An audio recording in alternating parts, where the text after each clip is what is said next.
Captain Jake Morrison stood in the massive hall of the HFY Imperial Palace. The walls stretched up so high he could barely see the ceiling.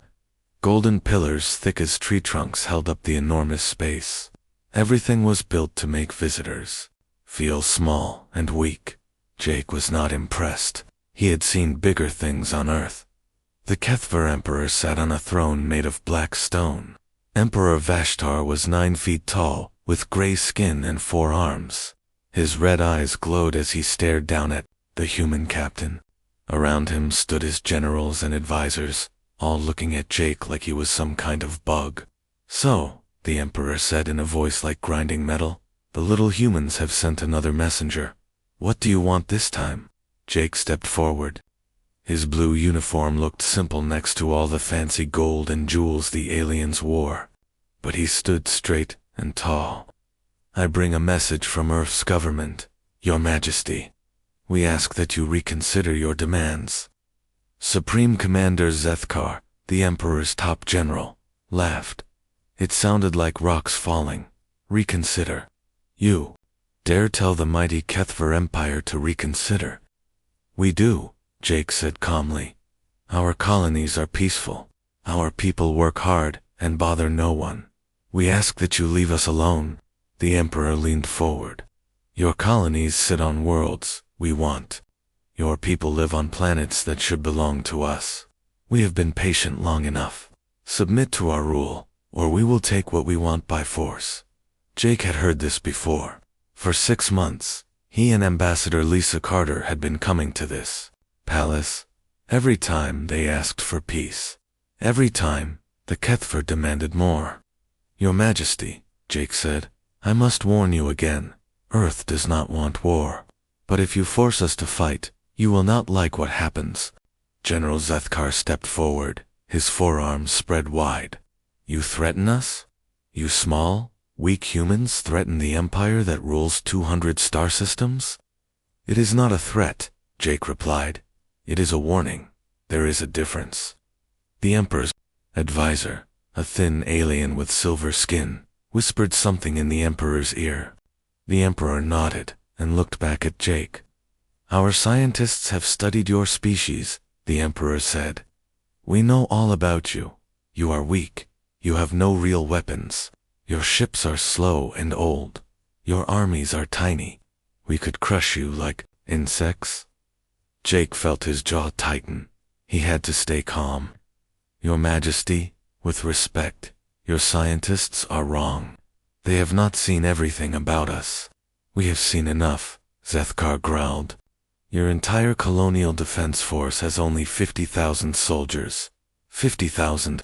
We have more soldiers on one ship than you have in your entire fleet." "Numbers are not everything," Jake said. The Emperor stood up from his throne. Even from far away, he looked huge. "Show him the reports," he ordered. A hologram appeared in the air between them. It showed pictures of human soldiers, ships, and weapons. The images looked old and basic compared to the shiny HFY technology. "This is what we know about your military," the Emperor said. "Your guns are simple. Your ships are made of basic metal. Your soldiers wear cloth uniforms. You are like children playing with toys." Jake looked at the images. They were real, but they were not complete. The Emperor was seeing only what Earth wanted him to see. "Your Majesty," Jake said carefully, "there are things about humans that your reports do not show," such as Jake thought about how to explain. How could he make them understand what humans were really like? How could he tell them about the wars Earth had fought, about the terrible things humans could do when they were angry? "We have a long history of war," Jake said. "We have fought each other for thousands of years. We learned to be very good at it." The advisor with silver skin stepped forward. "We have seen your history files. Your wars were primitive. You fought with simple weapons against small numbers. Nothing like the wars between star systems." "That is where you are wrong," Jake said. "Our wars taught us things that peaceful species never learn. We learned how to fight when we are outnumbered. We learned how to win when everything looks hopeless. We learned how to turn our enemies' strengths against them. The Emperor sat back down. You speak of ancient history. What does it matter now? Because we remember, Jake said. Humans never forget how to fight.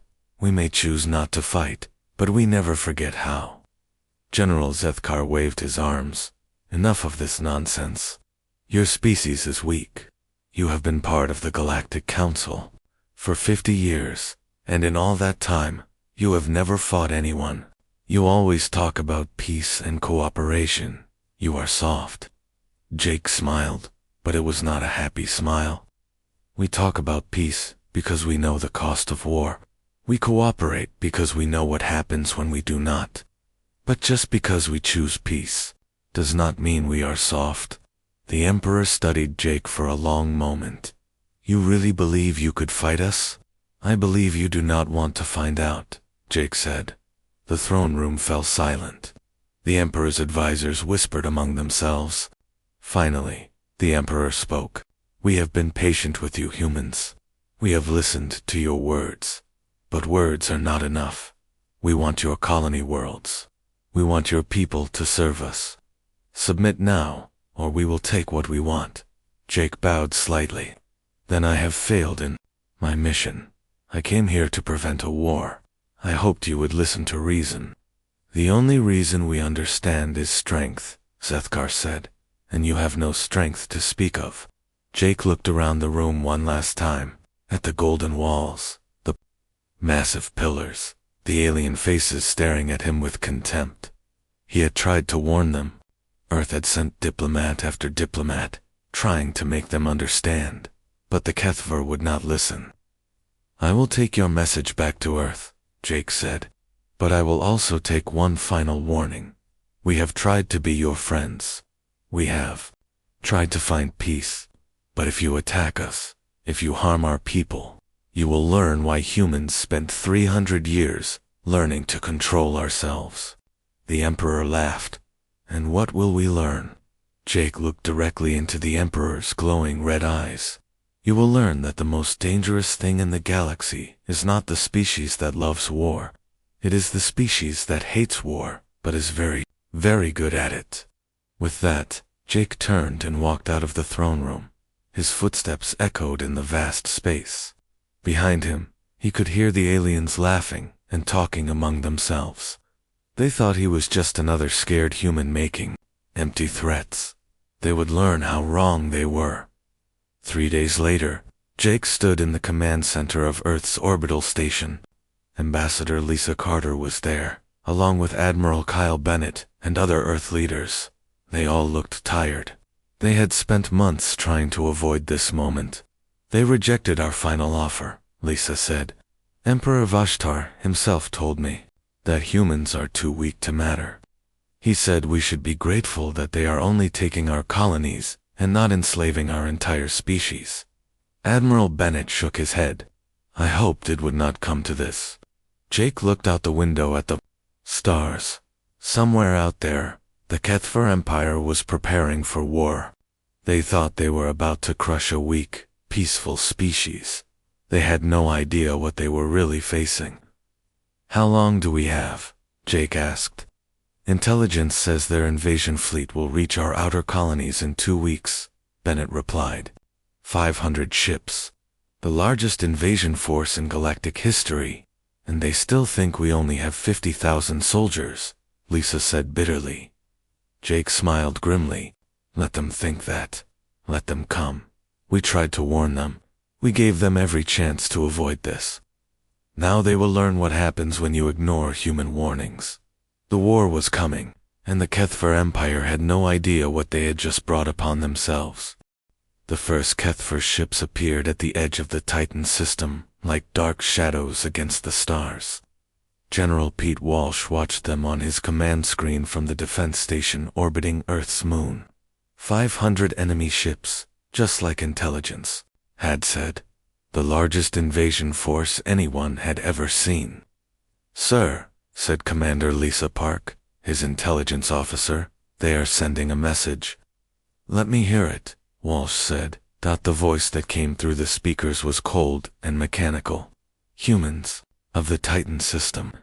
This is Supreme Commander Zethkar of the Kethver Empire. You have 1 hour to surrender all military forces and submit to Imperial rule. If you resist, you will be destroyed. Walsh looked around the command center. His officers were all watching him, waiting for orders. These men and women had trained for this moment their entire lives. They knew what they had to do.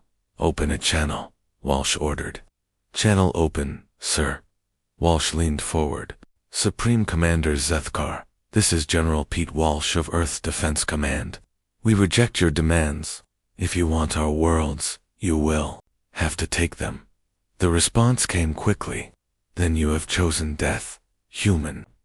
We will show the galaxy what happens to those who defy the Empire. The channel closed. Walsh turned to his staff. All right, people, you know the plan. Signal all units. Operation Lazarus is now active. Across the human colonies, military commanders received the same message. Captain Amy Stevens got it on her ship, the EDF Valiant, as she prepared to evacuate. Civilians from the outer mining stations. Major Dan Foster received it, while his Special Forces teams were getting ready for their missions. Tech Sergeant Mike Torres heard it in his communications bunker, deep underground. Operation Lazarus. The plan they had hoped they would never need to use. The Kethver attack began at dawn.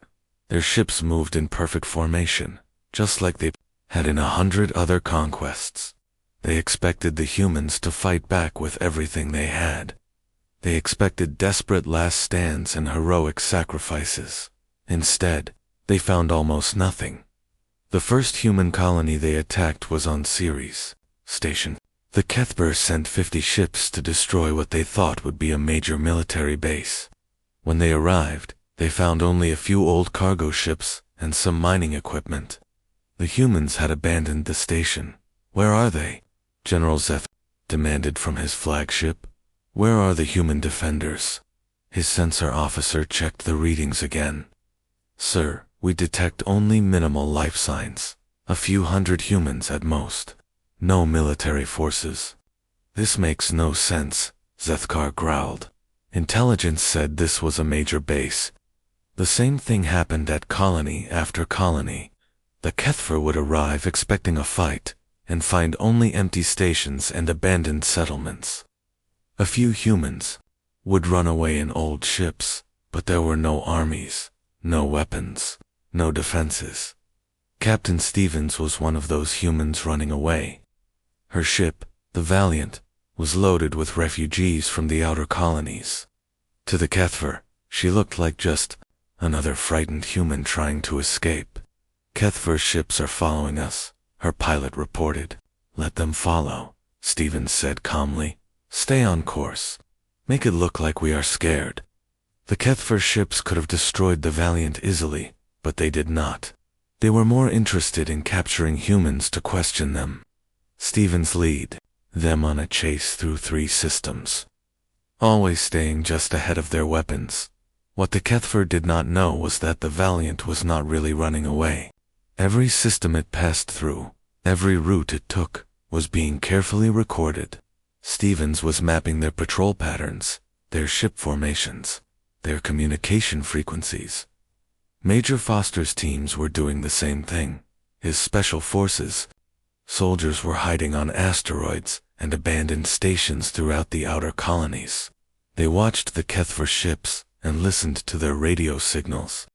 They learned how the aliens organized their fleets, how they gave orders, how they planned their attacks. The Kethver thought they were chasing scared humans. Really, they were being studied like bugs under a microscope. This is too easy, General, Zethkar said, as he watched another human colony fall without a fight. The humans are weaker than we thought. They are not even trying to defend themselves. His second-in-command, Colonel Vextar, nodded. Our intelligence was correct. They have no real military. They are running away like frightened children. Send word to the Emperor, Zethkar ordered. Tell him the first phase of the invasion is complete. Human resistance is minimal. We will have all their colonies within a week. Back on Earth, General Walsh was watching the reports with his staff. The Kethver media was broadcasting news of their easy victories across the galaxy. Other alien species were watching to see how quickly the mighty empire would crush the weak. Humans. They are taking the bait perfectly, Commander Park reported. Our ships are leading them exactly where we want them to go. Good, Walsh said. How are our intelligence operations going? Better than expected, sir. Major Foster's teams have identified every ship type in their fleet. We know their weapon systems, their armor strength, their engine capabilities. Captain Stevens has mapped their entire command structure. Walsh nodded. And they still think we only have 50,000 soldiers. Yes, sir. They believe most of our colonies are completely defenseless. Walsh looked at the tactical display showing the Kethver invasion. Red dots marked enemy ships scattered across a dozen systems. They were spread out, confident, taking their time to loot and destroy each colony. How much longer do we let this continue? Asked Colonel Rick Barnes, his Marine commander. Until we have everything we need, Walsh replied. The longer they think they are winning, the more they will tell us about themselves. Tech Sergeant Torres was listening to every message the Kethver sent. His listening posts picked up their communications from across the galaxy. The aliens were not even trying to hide their signals because they thought the humans were too primitive to understand their codes. They were wrong. Human computers had broken the Kethver codes on the first day. Torres and his team now knew more about the enemy fleet than some of the Kethver commanders did. General, Torres reported, we have identified the location of their main supply depot. It is in the Vega system, heavily guarded, but not expecting any attack. What about their home fleet? Walsh asked. Still at their capital. They are so confident about this invasion that they did not even bring their best ships. This is their second-line fleet. Walsh almost smiled. The Kethver were making every mistake possible. They were overconfident, spread out, and using outdated intelligence. They thought they were fighting a weak enemy, so they were not being careful. Sir, Commander Park said, we are receiving a message from Captain Stevens. She says the Kethver are starting to gather their forces for the final attack on Earth itself. How many ships? All of them. 500 ships in one massive fleet. They want to end this war with one big battle. Walsh looked at the star map. The Kethver were pulling their ships from across the colonies and forming them into a single giant formation. They planned to attack Earth directly and force humanity to surrender. Perfect, Walsh said quietly. Signal all units. Phase 2 of Operation Lazarus begins now. Across the galaxy, hidden human bases received the signal. Ships that had been hiding in asteroid fields powered up their engines. Soldiers who had been pretending to be refugees prepared their weapons.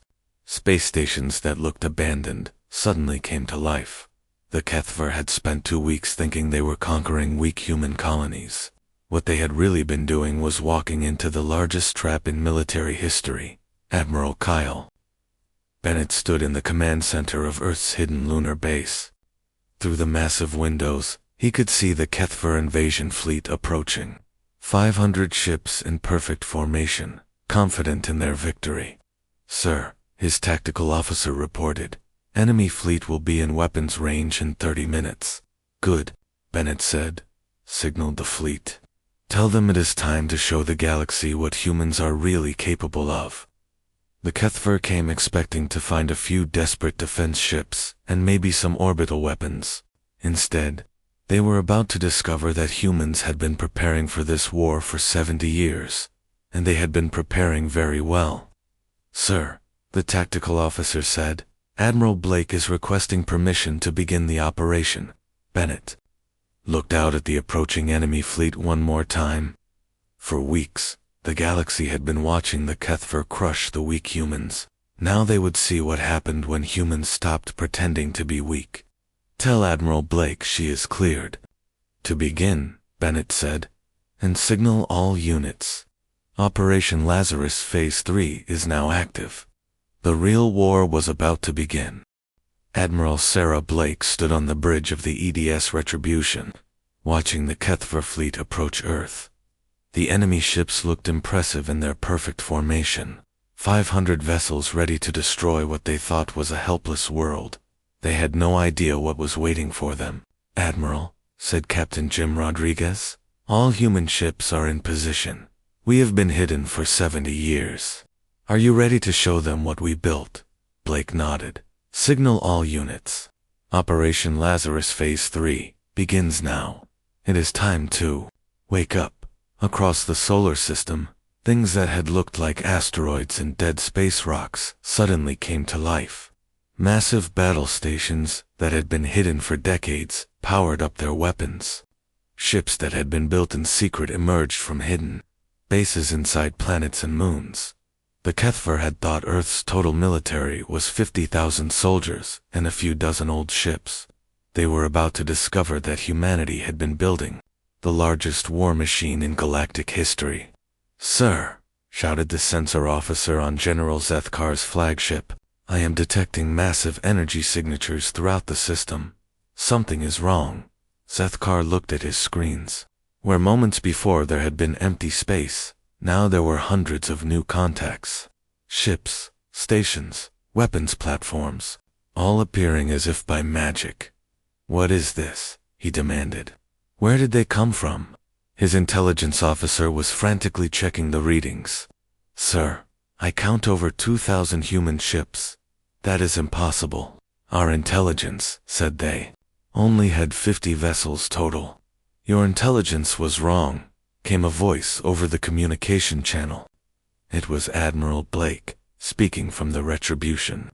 "You have been seeing only what we wanted you to see." The EDS Retribution emerged from behind Earth's moon like a metal mountain. The ship was 3 miles long and bristled with weapons unlike anything the galaxy had ever seen. It was humanity's first dreadnought, built in secret over 30 years. "This is Admiral Sarah Blake of the Earth Defense Fleet." Her voice echoed across both fleets. "You came here expecting to find a weak, defenseless world. Instead, you found the species that has been preparing for this war since before your empire was born." Captain Rodriguez smiled as he watched the Kethver fleet try to understand what they were facing. "Dr. Grant, are the new weapons ready?" Dr.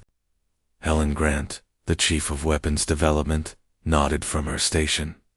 "All systems are online, Captain. The quantum-guided missiles are loaded and ready. The adaptive beam weapons are charged. The weapons Dr. Grant had created were unlike anything in the galaxy. Human scientists had spent decades studying every alien technology they could find. They had taken the best ideas from 100 species and improved them with human engineering. The result was weapons that could think, adapt, and learn from their targets in real time. "Sir," the Kethver sensor officer reported, "the human weapons are scanning our ships. They appear to be analyzing our defenses." "That is impossible," Zethkar said. "No species has weapons that can adapt during battle." "The humans do," Blake's voice came over the radio. "We learned from every species we ever met. Your own people taught us about energy shields. We made them better. The Zephyrians showed us plasma weapons. We made them stronger. Every alien race contributed something to our military technology." "You are bluffing," Zethkar growled. "You could not have built all this in secret." "We have had 70 years to prepare," Blake replied. "While you were conquering other worlds, we were studying, building, and planning. We knew someday we would face an enemy like you. We wanted to be ready." The first human attack came from Lieutenant Maya Chen's fighter squadron. Her small ships moved in patterns that seemed impossible, each pilot controlling multiple drone fighters through neural links. The Kethver had never seen anything like it. "Sir," a Kethver fighter pilot reported, "the human fighters are moving like they share one mind. I cannot track them all." Chun's squadron demonstrated the new, human fighting style. Each fighter was connected to 6 drone wingmen, creating formations that acted like single organisms. When one ship was threatened, the entire formation would shift to protect it. The Kethver fighters, used to simple one-on-one combat, were completely overwhelmed. In minutes, they lost half their fighter force without destroying a single human ship. "This is not possible," Zethkar said, watching his forces being dismantled. "How did they learn to fight like this?" "We learned from studying ourselves," Blake answered. "Humans are pack hunters. We evolved to fight together as groups. Your species fights as individuals, each trying to prove their own strength. We fight as one mind with many bodies." Colonel Rick Barnes led the marine assault on the Kethver ships that had been damaged in the fighter attack. His troops used new armor that could adapt to any environment and weapons that could penetrate any defense. "Sir, a Kethver Marine," Commander reported. "The human soldiers are using some kind of adaptive technology. Our weapons cannot hurt them, but their weapons cut through our armor like paper." Barnes' Marines moved through the Kethver ships like ghosts. Their armor changed color to match their surroundings, and their weapons automatically adjusted to each target. They had trained for this kind of fighting for decades. "Where are they?" a Kethver soldier asked his squad leader. "I can see their signatures on my scanner, but I cannot see them with my eyes." "They are right behind you," Barnes said, appearing from what looked like empty air. His adaptive camouflage deactivated as he and his team captured the entire squad without firing a shot. The Kethver were learning that humans did not just have better weapons. They had better tactics, better training, and better teamwork. Every human soldier was trained to think like a general, and every general was ready to fight like a soldier. "Admiral," Captain Rodriguez reported, "the Kethver are trying to retreat. Their entire fleet is turning around." Blake watched the enemy ships attempting to escape. "Dr. Grant, show them what our long-range weapons can do." Dr. Grant activated the Retribution's new quantum-guided missiles. These weapons could track targets across star systems and adjust their approach based on what they learned about enemy defenses. The missiles launched and immediately split into dozens of smaller warheads. Each warhead began scanning the Kethver ships, looking for weak points. As the enemy tried to shoot them down, the missiles learned from each defense and adapted their approach. "Sir," the Kethver weapons officer reported, "our point defense systems are not working. The missiles are changing their approach patterns faster than we can respond." "How is that possible?" Zethkar demanded. "Each missile is learning from the others," Blake explained over the radio. "When you destroy one, the others learn from its failure and adjust their attack. Human weapons do not just hit their targets. They study them, learn from them, and improve with each shot." The quantum missiles struck the Kethver fleet with devastating effect. Ships that had seemed invincible moments before were torn apart by weapons that seemed to anticipate their every defense. "Sir," the Kethver communications officer said, "we are receiving surrender requests from 12 of our ships. They cannot fight weapons that adapt faster than they can defend." Zeth looked at the tactical display. His 500 ships were being destroyed by a human fleet that fought like nothing he had ever seen. Every time his forces tried a new tactic, the humans had already prepared a counterattack. "This is impossible," he said. "No species can fight like this." "Most species cannot," Blake replied. "But humans are not most species. We are the species that survived ice ages, plagues, and wars that lasted centuries. We are the species that learned to cooperate or die. We are the species that turned fighting into a science." Captain Rodriguez looked at the battle display. The Kethver fleet was in full retreat, but human ships were pursuing them. "Admiral, should we let them escape?" Blake thought for a moment. "Let some of them go. We want them to tell the galaxy what happened here, but make sure they understand the message." She opened a channel to the fleeing Kethver ships. "General Zethkar, you came here to conquer Earth. Instead, you have learned why peaceful species should stay peaceful. Tell your Emperor what you have seen here. Tell him that humans tried to warn him." "This is not over," Zethkar replied. "The Empire will not forget this defeat." "Neither will we," Blake said. We tried to solve this with diplomacy. We tried to find a peaceful solution. You chose war instead. Now you will learn what happens when you force humans to fight. The surviving HFY ships disappeared into hyperspace, carrying news of their defeat back to the Empire. They had expected to return as conquerors. Instead, they were running home with news that would shake the galaxy. Admiral, Dr. Grant reported, "We have captured intact examples of all their major technologies. Our scientists are already studying." Blake nodded. "Good. If the Empire wants to continue this war, we will be ready. Signal all units. Prepare for Phase 4 of Operation Lazarus." Rodriguez looked at her with concern. "Phase 4? Are we really going to attack their territory?" Blake looked out at the stars where the HFY fleet had disappeared. "They started this war, Jim. They ignored our warnings, attacked our colonies, and tried to conquer our world. Now they will learn what happens when you wake up a sleeping giant." The battle for Earth was over. The HFY had been defeated so completely that they would never again underestimate humanity. But the war was just beginning. Across the galaxy, other species had watched the battle through long-range sensors. They had seen the mighty HFY Empire, conquerors of 200 worlds, crushed by a species they thought was weak and primitive. The humans had kept their true strength hidden for 70 years. Now that strength was revealed, and the galaxy would never be the same. "Sir," the communications officer reported, "we are receiving messages from across the galaxy. Every species wants to know what just happened here." Blake smiled grimly. "Tell them the truth. Tell them that humans tried to prevent this war. Tell them that we gave the HFY every chance to choose peace. And tell them that this is what happens when you ignore human warnings." The awakening was complete. The galaxy now knew what humans were really capable of. The question was, what would they do with that knowledge? Fleet Admiral Tom Brady stood in the command center of the Earth Defense Headquarters, looking at a holographic map of the galaxy. Red dots marked HFY systems, blue dots showed human forces, and yellow dots indicated neutral worlds that were watching the war. "Sir," his aide reported, "all strike fleets are in position. We can begin the offensive whenever you give the order." Brady nodded slowly.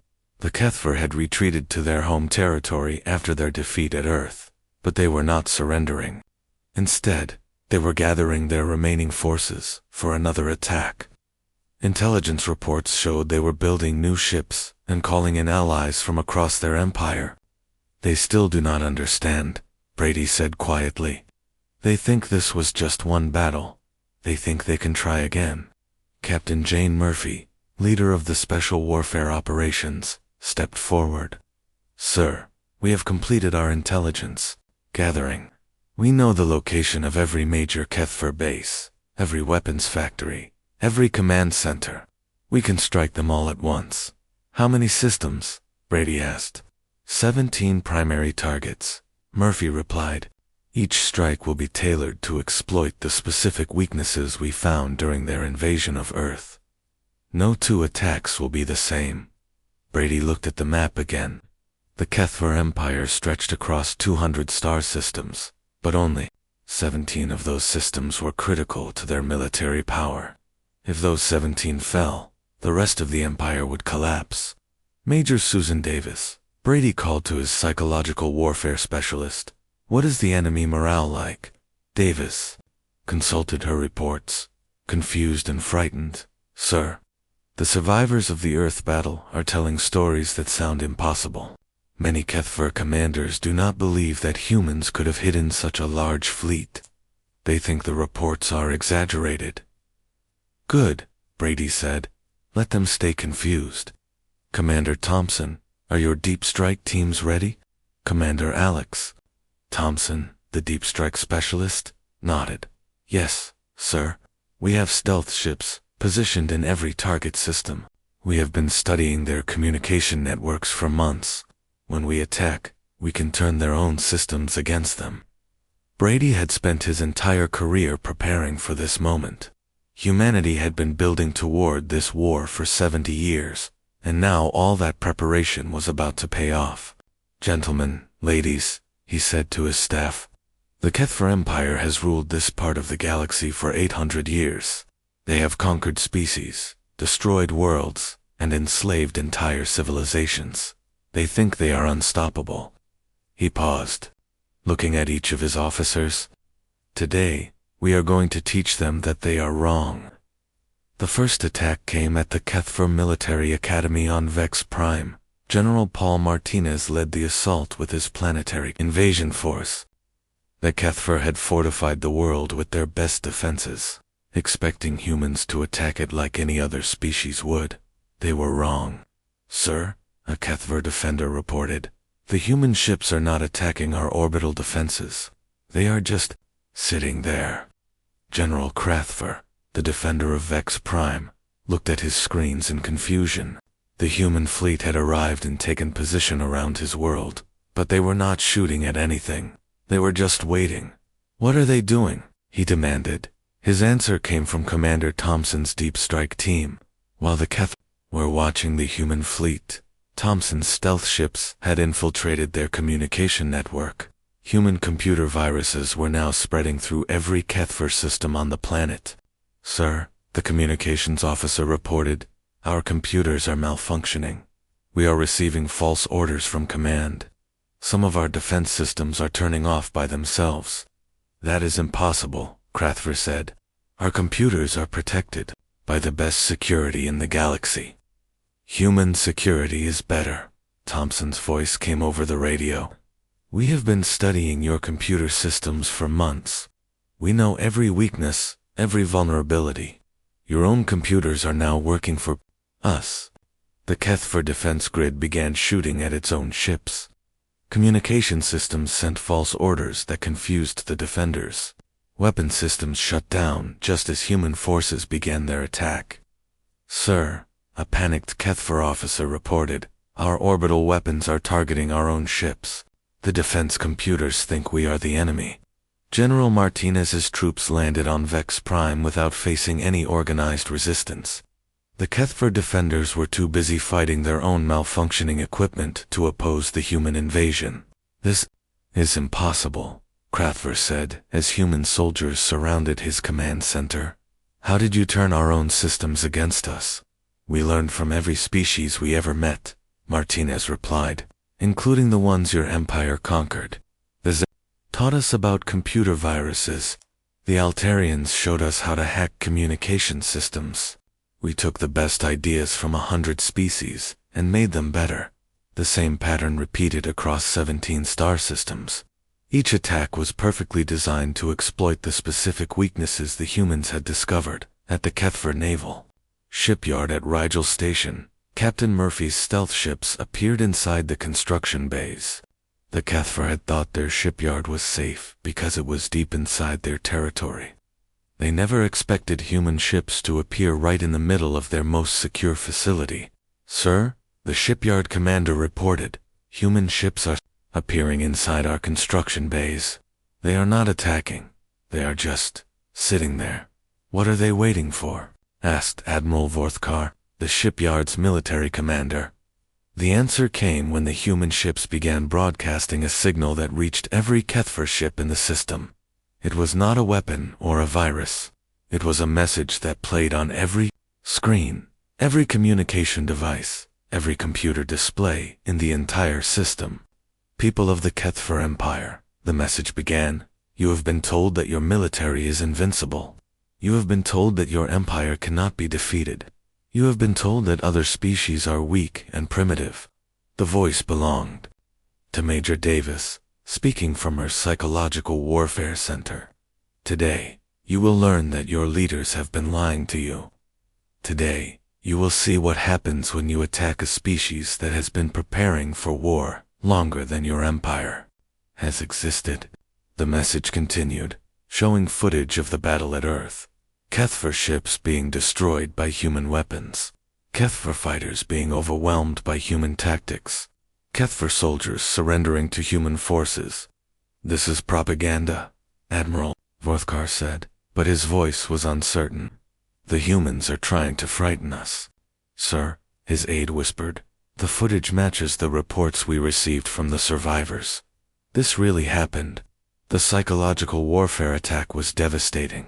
Kethver crews across the shipyard began to doubt their commanders. Some ships surrendered without firing a shot. Others simply refused to fight, their crews convinced that resistance was hopeless. Sir, the shipyard commander reported, half our ships are requesting permission to surrender. The crews say they do not want to fight an enemy that can defeat our entire invasion fleet. At the Kethver Command Center on Altair 7, Commander Thompson's team pulled off their most ambitious operation yet. They did not just hack the Kethver computers. They took control of the entire planetary defense network and turned it into a weapon against the Empire itself. Sir, the planetary commander reported, our defense satellites are targeting Kethver ships throughout the system. The control systems are not responding to our commands. Override them manually, ordered Supreme General Yakstar. We cannot, sir. The humans have changed all the access codes. The satellites think we are the enemy. Thompson smiled as he watched the Kethver fleet being destroyed by their own defenses. This is what happens when you underestimate human engineering. We did not just study your technology, we improved it. Your own weapons are now better than they were when you built them. The most devastating attack came at the Kethver Intelligence Center on Vega Prime. This was where the Empire gathered information about all their enemies. It was also where they had stored all their data about human capabilities. General Martinez led the assault on the Intelligence Center personally. His troops moved through the facility like ghosts, their adaptive armor making them nearly invisible to Kethver sensors. Sir, a Kethver intelligence officer reported, human soldiers are inside the facility. They are not destroying our computers, they are accessing them. Stop them, ordered Intelligence Director Zikstar. We cannot, sir. They know our security codes better than we do. The human soldiers were not just stealing Kethver intelligence, they were replacing it with false information. When other Kethver commanders asked for data about human capabilities, they would receive completely wrong information. Sir, the intelligence officer said, the humans are rewriting our entire database. They are changing all our reports about their military strength. Martinez looked at the Kethver intelligence files. For 70 years, the Empire had been collecting information about humanity. All of it was wrong. The humans had fed them false data about their ships, their weapons, their troop numbers, everything. You really thought we only had 50,000 soldiers? Martinez asked Director Zik. That is what our intelligence, said Zikstar replied weakly. Your intelligence was seeing exactly what we wanted you to see, Martinez said. We have been planning this war since before your current emperor was born. Every piece of information you gathered about us was carefully prepared to make you underestimate us. The 17 coordinated attacks took place over 6 hours. When they were finished, the Kethver Empire had lost its major military installations, its computer networks, its intelligence services, and its ability to coordinate a defense. Sir, Fleet Admiral Brady's communications officer reported, all targets have been secured. Total human casualties, 47 wounded, 0 killed. Total Kethver casualties, over 200,000. Brady nodded grimly. And their fleet, 60% destroyed, sir. The remainder are either surrendering or fleeing to neutral systems. What about their home worlds? Captain Murphy stepped forward. Sir, we have identified the location of the Kethver capital. Our stealth ships are already in position. Brady looked at the tactical display. The Kethver Empire was collapsing. Their military was broken, their communications were compromised, and their leaders were in hiding. But the war was not over yet. Sir, Commander Thompson reported, we are receiving a message from Emperor Vashtar himself. He wants to negotiate. Tell him we will consider his surrender, Brady replied. But first, he needs to see what happens when you ignore human warnings. He turned his staff, signaled the solar flare weapons. Target the Kethver capital system. It is time to show them what humans can really do. The solar flare weapons were humanity's most terrifying creation. They could trigger instability in a star, causing massive solar flares that would destroy everything in a star system. It was a weapon that could kill entire worlds. Sir, the weapons officer reported, solar flare weapons are charged and ready. We can trigger stellar instability in the Kethver capital system whenever you give the order. Brady looked at the image of the Kethver capital world on his screen. Billions of aliens lived there, most of them innocent civilians who had never wanted this war. Sir, Captain Murphy said quietly, we could just threaten to use it. The psychological impact might be enough to end the war. Brady nodded. Open a channel to Emperor Vashtar. The Emperor's image appeared on the screen. The alien leader looked older and more tired than he had during the diplomatic meetings. The war had aged him. Emperor Vashtar, Brady said, you ignored our warnings. You attacked our colonies. You tried to conquer our world. Now your empire is burning, and your worlds are defenseless. We did not know, Vashtar said weakly. We did not know you were so powerful. We tried to tell you, Brady replied. We sent diplomats. We offered peace. We warned you what would happen if you forced us to fight. You chose not to listen. What do you want? The Emperor asked. Brady looked at the tactical display, showing the broken Kethver fleet. We want you to surrender, completely, unconditionally, and we want you to remember this lesson, so you never make this mistake again. The Emperor was quiet for a long moment. Finally, he spoke. We surrender. The Kethver Empire surrenders too. Humanity. Good, Brady said. Now the real work begins. President Carol White stood before the Galactic Council in the Great Assembly Hall on Centauri Prime. Representatives from 200 species filled the massive chamber, all of them staring at the human leader with a mixture of fear and respect. 6 months had passed since the Kethver Empire surrendered. 6 months since the galaxy learned what humans were really capable of. Now it was time to decide what would happen next. Fellow beings of the galaxy, President White began. We gather here today to address the end of the Kethver Empire and the beginning of a new age. For 800 years, the Kethver ruled through fear and conquest. That age is now over. The chamber was silent. Every species in the galaxy had heard the stories of the war. How the mighty Kethver invasion fleet had been destroyed in a single battle. How human forces had attacked 17 star systems simultaneously and won every engagement. How the empire that had conquered 200 worlds had fallen in less than a week. The Kethver Empire attacked humanity without provocation, White continued. They ignored our warnings, rejected our offers of peace, and chose war. They believed we were weak and primitive. They were wrong. Ambassador Frank Louis, Earth's chief negotiator, stepped forward with a datapad. The evidence we have gathered shows that the Kethver Empire was responsible for the conquest of 47 species, the destruction of 12 entire civilizations, and the enslavement of over 1 billion beings. A murmur ran through the assembly. Many species had suffered under Kethver rule, but they had never known the full extent of the Empire's crimes. We propose the following, White said. The Kethver Empire will be dissolved. Their military will be completely disbanded. Their leaders will be tried for war crimes by an interspecies tribunal. Their worlds will be occupied by human forces until we are certain they pose no threat to galactic peace. The Altarian ambassador, a tall being with silver skin, stood up.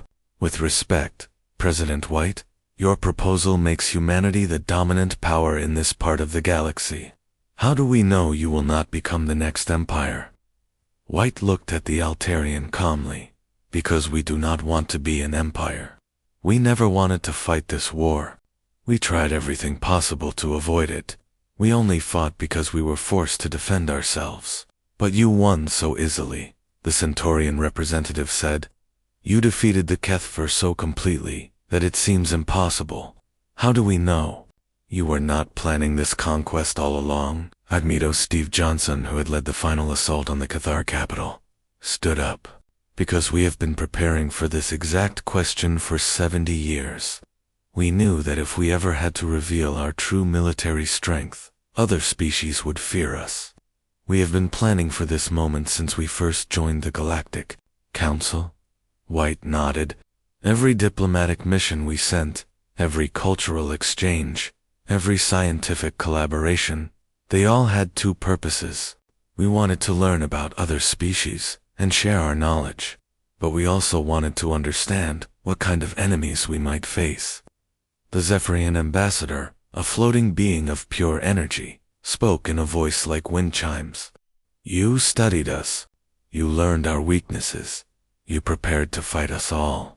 We prepared to defend ourselves against any threat, White corrected, including the threat of being seen as a threat ourselves. We knew that someday, other species would fear our military power. We wanted to be ready to prove that we could be trusted with that power. Captain Rob Taylor, the war crimes investigator, stepped forward. Ladies and gentlemen, we have spent 6 months investigating the Kethver Empire's crimes. What we found is worse than anyone imagined. A holographic display showed images of destroyed worlds, enslaved populations, and mass graves. The evidence was overwhelming. The Kethver had not just conquered other species, they had systematically destroyed cultures, languages, and entire ways of life. The Kethver Empire was not just a military threat, Taylor continued. It was a cancer that was slowly destroying the diversity and freedom of this galaxy. When we defeated them, we did not just defend Earth, we liberated over 1 billion beings from slavery and oppression. The Andromedian ambassador, a being that looked like a living crystal, spoke in a voice like breaking glass. But you could have done this decades ago. You had the power to stop the Kethver long before they attacked Earth. Why did you wait? White was quiet for a moment. This was the hardest question to answer, because we hoped we would never need to use our military strength. We hoped that diplomacy and peaceful cooperation would be enough. We hoped that the galaxy could solve its problems without war. But you were wrong, the Altarian said. Yes, White admitted, we were wrong. The Kethver Empire could not be reasoned with. They could only be stopped by force.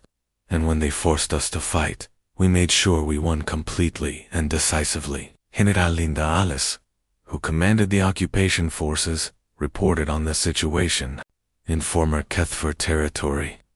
6 months after the surrender, we have established peaceful governments on all former Kethver worlds. Crime rates are down, economic productivity is up, and we have received no requests for our forces to leave. The former Kethver worlds are experiencing their first taste of freedom in centuries, she continued. They are learning what it means to live without fear, without oppression, without the constant threat of war. The Rigelian ambassador, a being with 4 arms and blue skin, stood up. What about the Kethver themselves? What will happen to them as a species? White looked at Admiral Johnson, who had been working on this problem for months. The Kethver people are not our enemies.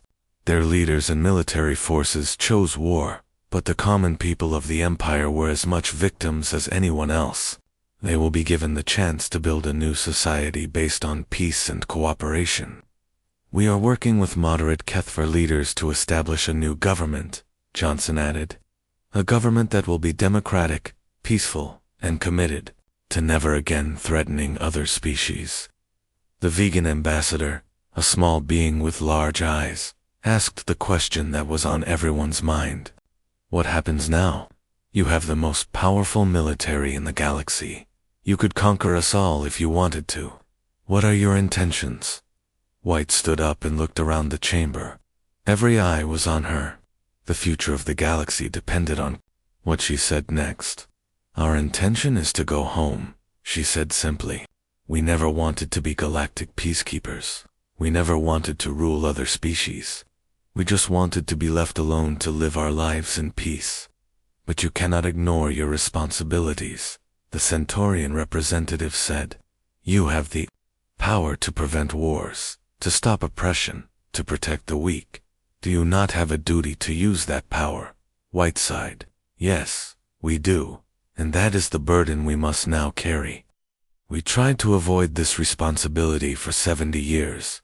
We tried to let other species solve their own problems, but the HFY Empire proved that sometimes peaceful species need someone to protect them from those who choose violence. She paused, looking around the chamber again. So here is what we propose. We will establish a new galactic defense force, with human military advisors, but multinational crews. We will share our military technology with species that commit to using it only for defense. We will help create a galaxy where the strong protect the weak, instead of preying on them. The chamber erupted in discussion. Some species were excited by the prospect of sharing human military technology. Others were worried about human dominance. All of them were trying to understand what this new galaxy would look like. There is one more thing, White said, and the chamber fell silent again. This war taught us something important. It taught us that the most dangerous species in the galaxy is not the one that loves war. It is the one that hates war, but is very good at it. She looked directly at the camera that was broadcasting this session across the galaxy.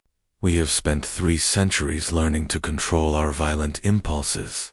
We have learned to choose cooperation over conflict, peace over war. But we have never forgotten how to fight. And if you threaten innocent people, if you choose conquest over diplomacy, you will learn what we learned about the HFY. What did you learn? Asked the Altarian ambassador. White's expression was grim.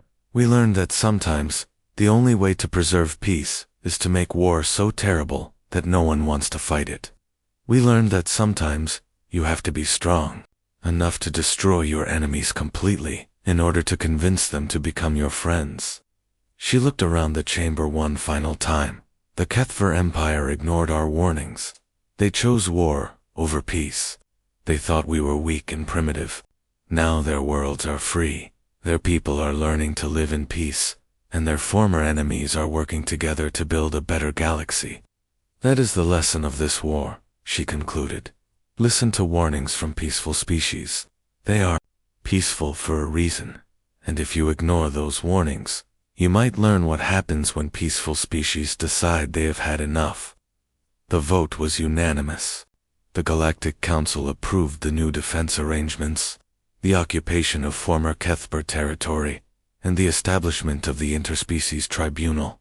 The age of conquest was over. The age of cooperation had begun. As the representatives filed out of the chamber, Ambassador Lewis approached President White. Do you think we made the right choice? Getting involved in galactic politics? White looked out the window at the stars. I do not know, Frank, but I know we made the only choice we could. We tried to stay out of other people's wars for 70 years. In the end, the war came to us anyway. And now we make sure it never happens again, White said. We make sure that peaceful species can stay peaceful, and that violent species learn the cost of violence. We make sure that the galaxy remembers the lesson of the HFY Empire. She turned away from the window. We tried to warn them, Frank. We gave them every chance to choose peace, but they would not listen. So we had to teach them the hard way, and if other species make the same mistake. White's expression was cold. Then they will learn the same lesson. The galaxy is safer now, Frank. Not because we wanted to make it safer, but because we were forced to make it safer. And anyone who threatens that safety will discover why peaceful species should be left in peace. The war was over. The empire was gone. The galaxy was free. And everyone now understood why humans had spent so long learning to control their worst impulses. Because when humans stopped trying to be peaceful, they were very, very good at war. And that was a lesson the galaxy would never forget.